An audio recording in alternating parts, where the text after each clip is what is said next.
Iran পথ দেখালো একটা ছোট্ট রাষ্ট্র হয়ে কিভাবে অ্যাটাক করা যায়। কিন্তু তারা যেটা করেছে আমরা তো দেখেছি যে ইরান তারা ব্রিক্সে রয়েছে, তারা অলিম্পিকে অংশগ্রহণ করে। ইরান এমন একটা দেশ যাদের কালচারাল একটা ডিপ্লোমেসি রয়েছে, কিন্তু তাদের দেখে বা তারা যেটা পারলো তাদেরকে দেখে এই যে আপনি ধর্মের কথা বলছেন, কারণ বিভিন্ন সময় তো আমরা আয়াতুল্লাহ আলী খামেইনিকে আমরা দেখি যে বিভিন্ন সময় তিনি সর্বোচ্চ নেতা বলেন, ধর্মকে সামনে রেখে তিনি সবাইকে মুসলিম সমাজকে একত্রিত করতে চান। সেখান থেকে যদি কোনোভাবে জামাত বা আইএসআই তারা যদি অনুপ্রাণিত হয় তাহলে সেটা কত বড় বিপদ হতে পারে ভারতের ক্ষেত্রে? দেখুন, জামাত আইএসআই লক্ষ্য আইডিওলজি আলাদা, এরা এক জঙ্গি সংগঠন। সেখানে হামাসও আছে, হিজবুল্লাহও আছে, আল বাদার আছে, হুতি আছে, এরা প্রত্যেকে ইরানের থেকে সাপোর্ট পায়। তারপর আল কায়দা আছে, যারা আমরা দেখেছিলাম এই ওসামা বিন লাদেনকে, যারা মার্কিন যুক্তরাষ্ট্র 9/11 করেছে, সেই ওসামা বিন লাদেনকে আবোটাবাদে পাকিস্তান লুকিয়ে রেখেছিল আরাম করে ভেতরে, এবং তাদের একাডেমি তার খুব কাছে একটা বাড়িতে লুকিয়ে তাকে রাখা হয়েছিল, তাকে কমপ্লিটলি অ্যাডমিনিস্ট্রেটিভ সাপোর্ট দিচ্ছিল পাকিস্তান। তো যেসব রাষ্ট্র এই পাকিস্তান হোক, ইরান হোক, বাংলাদেশ হোক, যারা এই জঙ্গি সংগঠনগুলোকে সাপোর্ট করে পেছন থেকে, নিন্দনীয়। এবং সেই জঙ্গি সংগঠনগুলোকে নষ্ট করা, ধ্বংস করা, যেটা ভারত অপারেশন সিন্দুরে দেখালো। যদি জঙ্গি সংগঠনকে তোমরা পালো, তোমরা পোষো, তোমরা রিসোর্সেস দাও, তোমরা অস্ত্র দাও, তাহলে কিন্তু সেই ঘাঁটিগুলো আমরা ভাঙবো। এবং 9টা ঘাঁটি ভেঙে একটা পুরো বিশ্বে ভারত একটা বার্তা দিয়েছিল, জঙ্গি যারা যে রাষ্ট্র পালবে তাদের কিন্তু তাদের বাড়িতে ঢুকে মারা হবে। একইভাবে মার্কিন যুক্তরাষ্ট্র কিন্তু পাকিস্তানের মধ্যে ঢুকে, পাকিস্তানের মার্কিন যুক্তরাষ্ট্র ন্যাচারাল এরাই পাকিস্তান, তাদের ঘরে ঢুকে আবোতাবাদে এই ওসামা বিনকে মেরে তার বডিকে উড়িয়ে নিয়ে গিয়ে প্যাসিফিকে ফেলেছিল। সেই দৃশ্য আমরা দেখেছি। তো নিশ্চিতভাবে আপনি যেটা বলছেন, ইরানকে দেখে এই বিভিন্ন সংগঠনগুলো, ইসলামিক জঙ্গি সংগঠন আমি বলবো, সমস্ত ইসলাম খারাপ নয়, তবে ইসলামীকরণ যারা অন্যদিকে নিয়ে যায়, জঙ্গি হিসেবে নিয়ে যায়, যারা জেহাদি মানুষকে মারতে চায়, পৃথিবীকে ধ্বংস করতে চায়, তাদেরও আমি মনে করি যে এই পৃথিবীতে থাকার কোনো there is no right for this people to live on this planet.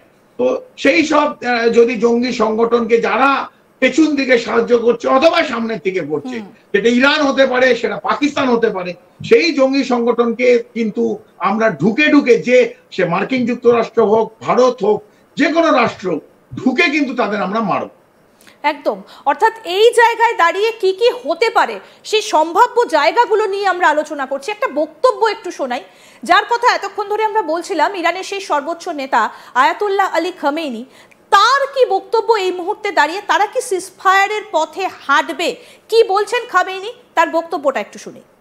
ملت ایران در مقابل جنگ تحمیلی محکم می‌ایسته، همچنانی که تا حالا ایستاده. در مقابل صلح تحمیلی محکم می‌ایسته. ملت ایران در مقابل تحمیل تسلیم هیچ کس نمیشه. چون با خرد میشناسن ایران رو، میشناسن ملت ایران رو، میشناسن تاریخ ایران رو، هرگز چنین حرفی رو بر زبان جاری نمی‌کنن. تسلیم چی بگن؟ ملت ایران تسلیم। Colonel Chowdhury, খামেইনির বক্তব্যটা আমরা শুনলাম, তিনি কিন্তু বলছেন যে ইসরায়েলকে আগে থামতে হবে, সিজফায়ারের কথা তারপরে শুরু হবে। যদিও এই মুহূর্তে আপনিও বললেন এবং আমরাও যা খবর পাচ্ছি যে বিক্ষিপ্ত বিভিন্ন জায়গা থেকে এখনো পর্যন্ত কিন্তু যে মিসাইল অ্যাটাক চলছে সেই খবরও আমরা পাচ্ছি, সকাল থেকে খানিকক্ষণ আগেও ঘটেছে এরকম একটা খবর পাচ্ছি। যদিও আপনি যেটা বললেন যে এটা সঙ্গে সঙ্গে হয় না, অনেকটা সময় লাগে, অনেক আগে থেকে প্রিপারেশন নিতে হয়। তাহলে এখন কি বক্তব্য খামেইনি, তিনি কি পুরো বিষয়টাকে ধর্মযুদ্ধের দিকে নিয়ে যাচ্ছেন? না, এটাকে ডিএসকালেট হবে, এটা ডিএসকালেশনের দিকে যাচ্ছে। দুটো রাষ্ট্র, ইসরায়েল এবং ইরান, যারা শুরু করেছিল ইসরায়েলের তরফ থেকে শুরু হয়েছিল, তবে যেখানে মার্কিন যুক্তরাষ্ট্র এর মধ্যে ইনভলভ হয়েছে, কিছুটা মার্কিন যুক্তরাষ্ট্র ব্যাড কপ আর গুড কপের খেলা খেললো। কোনো সময় গুড কপ ছিল, তারা শান্তি বলছিল, কোনো সময় ব্যাড কপ ইসরায়েলের পাশে দাঁড়িয়ে এই 18,000 কিলোমিটার এসে ইরানে তারা অ্যাটাকও করলো, বোম্বার্ডমেন্টও করলো। তো কোনো সময় গুড কপ, কোনো সময় ব্যাড কপ। তো মার্কিন যুক্তরাষ্ট্র ডিপ্লোম্যাসিতে এরকম ভাবেই খেলা করে। এবং আমি মনে করি যে ইরানের মধ্যে যে ইসলামীকরণ হয়েছে, অথবা আমরা যে পার্সিয়াকে জানতাম, যদি আপনি ইতিহাস জানেন, ইতিহাস পড়েন, তাহলে আপনি দেখবেন এটা মানে পার্সিয়া যে ছিল, অথবা ইরানের রিচ হিস্ট্রি, তাদের কালচারাল হিস্ট্রি, তাদের সাহিত্য এবং তাদের সাইন্টিফিক ইনভেনশন এবং সামরিক invention, military advancement, military weapon advancement, warfare, এরা কিন্তু much more advance than any other Islamic country. একদিকে যেমন আমরা টার্কিকে আমরা দেখেছি, অবশ্য টার্কির ইদানিং কাল একদম ইরানের মতন যে ইসলামীকরণ ওরা করতে চাইছে, একটা খিলাফত কন্ট্রোল করে এটাকে ছড়িয়ে দিতে চাইছে, এই টার্কি কিন্তু আমরা এই ইরোডগানের আগে আমরা দেখিনি। সেই একইভাবে যখন পার্সিয়ার রাজারা ছিল, যখন শাহ ডাইনেস্টি ছিল, এই খোমেনির আগে এই ইরানও আমরা দেখিনি। আপনি ইরান 1980 আগে দেখুন, 1979, 79 আগে দেখুন, ইরান ওয়াজ ডিফারেন্ট। ওখানে it is as good as মানে মার্কিন যুক্তরাষ্ট্রে যেমন সাধারণ নাগরিক জীবনযাপন করে, একইভাবে তখন ইরানের লোক জীবনযাপন করত। এই ইসলামীকরণ হয়েছে যখন খোমেনি। চৌধুরী, আপনাকে একটু থামাচ্ছি। একটা পোস্ট এই মুহূর্তে আইডিএফ এর তরফ থেকে করা হচ্ছে, তারা কিন্তু সিজফায়ার নিয়ে একটা টুইট করেছেন, একটা পোস্ট করেছেন।